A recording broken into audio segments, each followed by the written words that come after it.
ముందే హిందూలోకి వెళ్ళమాకండి. ఎందుకంటే typical vocabulary use చేస్తారు. అంటే కంపల్సరీగా మనం డిక్షనరీ యూజ్ చేయాల్సి ఉంటుంది.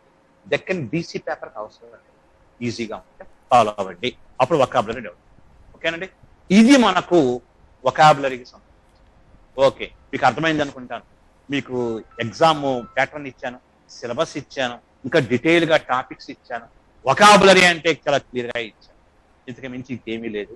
ఇది బాగా వీడియోని బాగా చదవండి, స్టడీ చేయండి. Very good, very nice. మరి ఇప్పుడు విషయం ఏంటంటే, సార్ మనం ఇవన్నీ బాగా నేర్చేసుకున్నాం, చాలా క్లియర్ గా అర్థమైంది. నేను మీకు ఒక ప్రామిస్ చేస్తున్నాను మిత్రులారా, ఏంటంటే ప్రతి టాపిక్ కూడా అరటిపండు ఒలిచి పెట్టినట్టుగా మీకు ఇవ్వడం జరుగుతుంది. ఏ విధమైన సందేహం లేదు అందులో.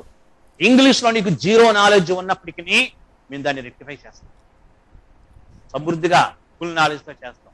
ముందు నమ్మకం ఉంచాలి, కాన్ఫిడెంట్ గా ఉండాలి, చక్కగా ఆసక్తిగా వినాలి. మరి ఈ చెప్పినటువంటి సిలబస్ అంతా కూడా నీకు మంచి గ్రిప్ వచ్చేసింది.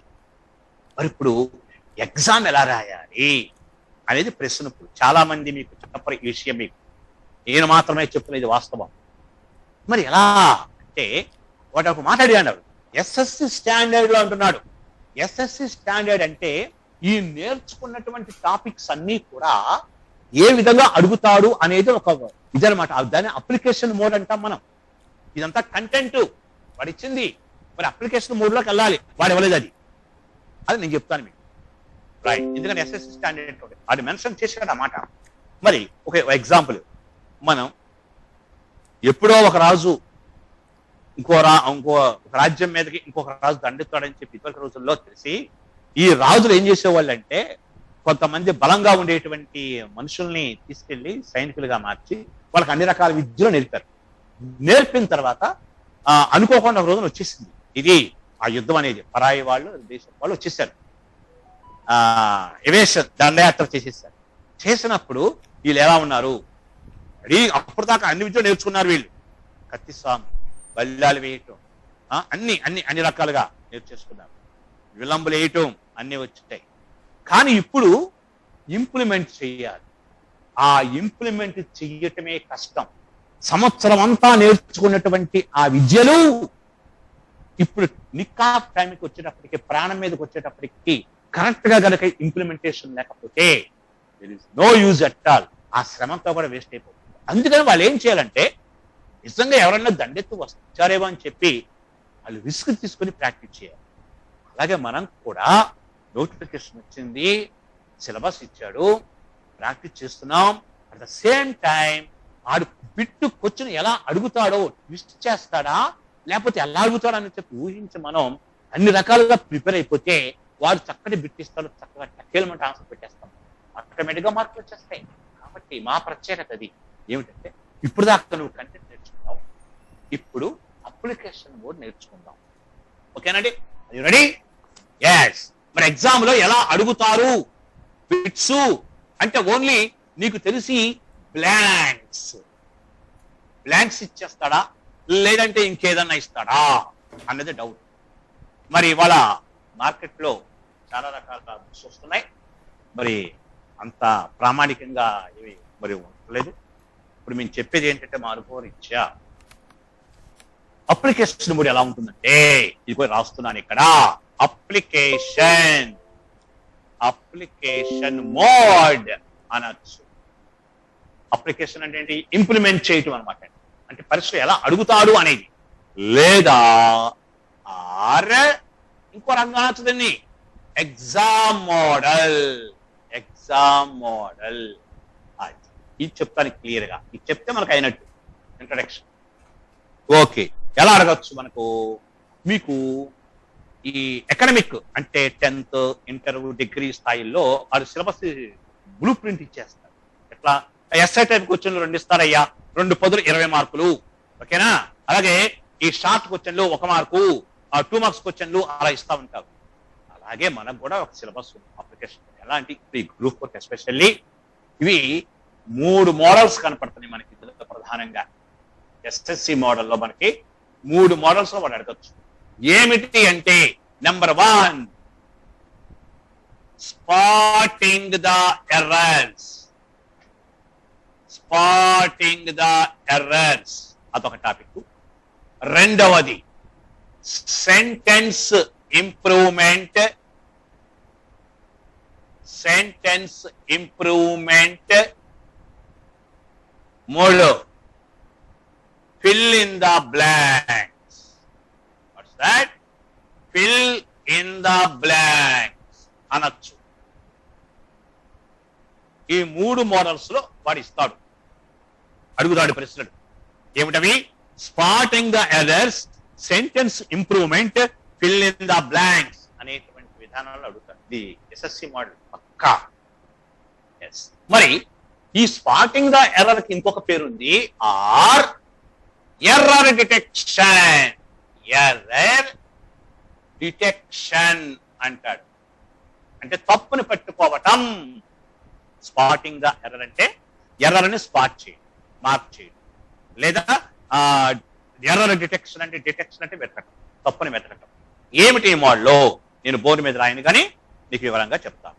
వాడు ఏం చేస్తారంటే, a long sentence is given, పెద్ద సెంటెన్స్ ఇచ్చేస్తాడు.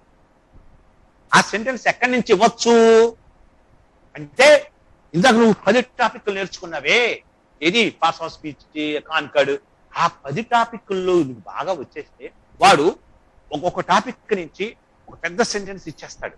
ఇచ్చేసి దాన్ని 4 భాగాలుగా డివైడ్ చేస్తాడు. ఇలా 4 గీతలు గీస్తాడు. వాటికి నెంబర్లు ఇస్తాడు. ఎలాగా? 1 2 3 4 అనొచ్చు.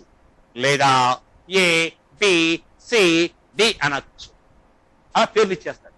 ఇచ్చేసి 4వ పార్ట్ మాత్రం నో ఎర్రర్ అని చెప్పి ఇంకోటి ఇస్తాడు. అంటే 3 పార్ట్లు ఏమో డివైడ్ చేసేసి ఏబిసి ఇచ్చేసి డి పార్ట్ మాత్రం నో ఎర్రర్ అంటాడు. అంటే తప్పు లేదు అని.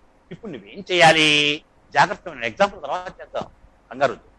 ఆ సెంటెన్స్ ని you should read the given sentence thoroughly. It means 1 or 2 or 3 times. Thoroughly and thoroughly. Speed గా చదువుకోవాలి. చదివితే నీకు అర్థమైపోద్ది.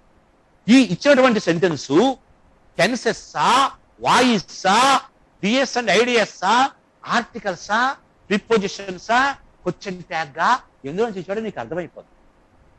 అప్పుడు అందులో ఆ ఎర్రర్ని ఐడెంటిఫై చేయొచ్చు. నువ్వు క్వశ్చన్ ట్యాగ్ అనుకోండి, చివరన చిన్న పదం ఇచ్చి కామా ఇచ్చి క్వశ్చన్ మార్క్ పెడతాడు. ఆ పెట్టినప్పుడు ఆ ముందున్నటువంటి సబ్జెక్ట్ బట్టి, అందులో ఉండేటువంటి హెల్పింగ్ వెర్బ్ని బట్టి మనం ఫాలో అవుతాం పక్కాగా.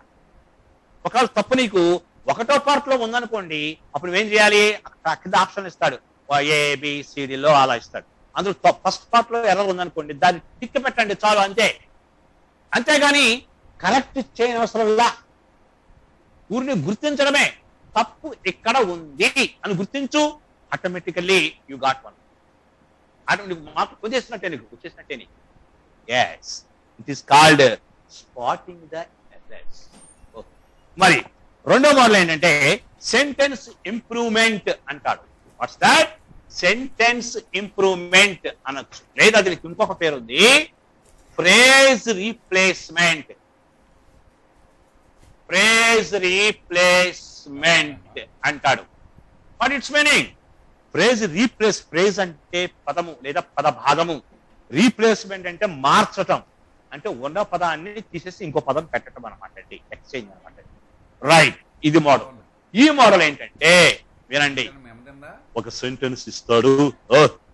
ఆ సెంటెన్స్ లో ఎక్కడో ఒక చోట అండర్లైన్ చేస్తాడు. ఒక చిన్న పదం దగ్గర చేసి కింద 4 ఆప్షన్లు ఇస్తాడు. 4 ఆప్షన్స్ ఆర్ గివెన్. 4 ఆప్షన్లు ఇస్తాడు. ఆ 4 ఆప్షన్లో నువ్వేం చేయాలి?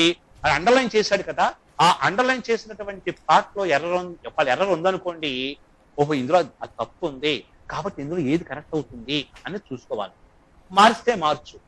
ఒక్కోసారి ఏమవుతుందంటే ఆ ఇచ్చింది కరెక్టే అయి ఉంటుంది. అప్పుడు నువ్వేం చేయాలి?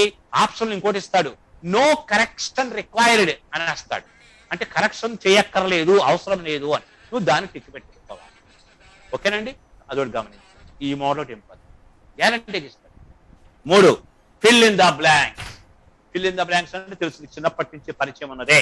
అయితే ఇప్పుడు ఈ ఎస్ఎస్సి స్టాండర్డ్ అనేటప్పటికీ మనకు కొంచెం కష్టపడాలి, కొంచెం డెప్త్కి వెళ్ళాలి. యాక్చువల్గా నువ్వు చిన్నప్పటి నుంచి నేర్చుకున్నది ఏంటంటే ఒక పెద్ద సెంటెన్స్ ఇస్తారు, మధ్యలో ఎక్కడో ఒక చోట బ్లాంక్ ఇస్తారు, కింద 4 ఆప్షన్లు ఇస్తారు. ఆ 4 ఆప్షన్లో నువ్వు ఏదో కరెక్ట్ సెలెక్ట్ చేసుకో, చూస్ చేస్తావు. ఇది నీకు తెలుసు. కానీ ఇప్పుడు ఈ ఎగ్జామ్కి వచ్చేటప్పుడు కష్టపడాలి. ఏంటంటే డబుల్ ఫిల్లర్స్ అంటారు. డబుల్ ఫిల్లర్స్ అంటే ఏంటి? ఒక సెంటెన్స్ లో 2 బ్లాంకులు ఇస్తాడు. 2 బ్లాంకులకి కూడా 2 పదాలు చొప్పున 4 ఆప్షన్స్. అది జాగ్రత్తగా చూసుకోవాలి. మరి ఫిల్ ఇన్ ద బ్లాంక్స్ అంటే ఈ ఫిల్ ఇన్ ద బ్లాంక్స్ కానివ్వండి, సెంటెన్స్ ఇంప్రూవ్మెంట్ కానివ్వండి, స్పాట్ ఎర్రర్ కానివ్వండి, ఇవన్నీ ఎక్కడి నుంచి వస్తాయి? వాడు ఎక్కడి నుంచి ఇస్తాడు అంటే నువ్వు నేర్చుకున్న 10 టాపిక్ల నుంచే ఇస్తాడు మిత్రమా. కాబట్టి ఆ గ్రామర్ లో ఉన్న 10 టాపిక్ల మీద నీకు కమాండ్ వచ్చేస్తే, గ్రిప్ వచ్చేస్తే సూపర్. ఇది వాస్తవం, 100% పక్కా. ఓకేనండి. కాబట్టి ఇది మొత్తం పేపర్ స్ట్రక్చర్, సిలబస్ అనాలిసిస్, మొత్తం టాపిక్స్ వైజ్ ఇచ్చేసాను. అర్థమైంది అనుకుంటాను. అంటే ముందు మాకు అవగాహన కావాలి. దాని తర్వాత టాపిక్స్ లోకి వెళ్తాం. ఎస్, ఇది స్క్రీనింగ్ టెస్ట్, మెయిన్ టెస్ట్. 25 మార్కులు దానికి, 75 మార్కులు దీనికి, మొత్తం కలిసి 100 మార్క్స్. ఎవరు గ్రీన్ అనమాట అండి, భూతో నా భవిష్యత్. ఇకపోతే చూడండి అమ్మా, మరి మనం ఏం చేద్దామంటే ఆల్రెడీ నీకు సిలబస్ లో గ్రామర్ టాపిక్స్ ఇచ్చాను. 10 భాగాలు ఉన్నాయి. అందులో మనం ఒక టాపిక్ ని స్టార్ట్ చేశాను. నేను ఇప్పుడు ఏ టాపిక్ స్టార్ట్ చేయబోతున్నానంటే టెన్సెస్ అనేటువంటి టాపిక్ ని స్టార్ట్ చేస్తాను. Are you ready? టెన్సెస్ అనేటువంటి టాపిక్ స్టార్ట్ చేస్తాను. ఎందుకు దాన్నే స్టార్ట్ చేస్తున్నానంటే దానికి రిలేటెడ్ గా చాలా టాపిక్స్ ఉన్నాయి. టెన్సెస్ నేర్చుకున్నాం అనుకోండి, కంబైనింగ్ ద టెన్సెస్ వచ్చేస్తుంది, ఇఫ్ కండిషన్ వచ్చేస్తుంది, వాయిస్ వస్తుంది, డైరెక్ట్ ఇండైరెక్ట్ స్పీచ్ వస్తుంది. అంటే 4 రకాల టాపిక్స్ దీనికి రిలేటెడ్ కాబట్టి ఈ టెన్సెస్ అనేది చాలా బాగా నేర్చుకుందాం. మేము వివరంగా చెప్పడానికి మేము చెప్తాం. 100% మీరు జాగ్రత్తగా వినండి. మన ఇద్దరు కృషి ఉండాలి. ఓకే, అప్పుడు మాత్రమే మార్కులు వస్తాయి నీకు. Right. Now today we are going to learn about the major and important topic, tenses.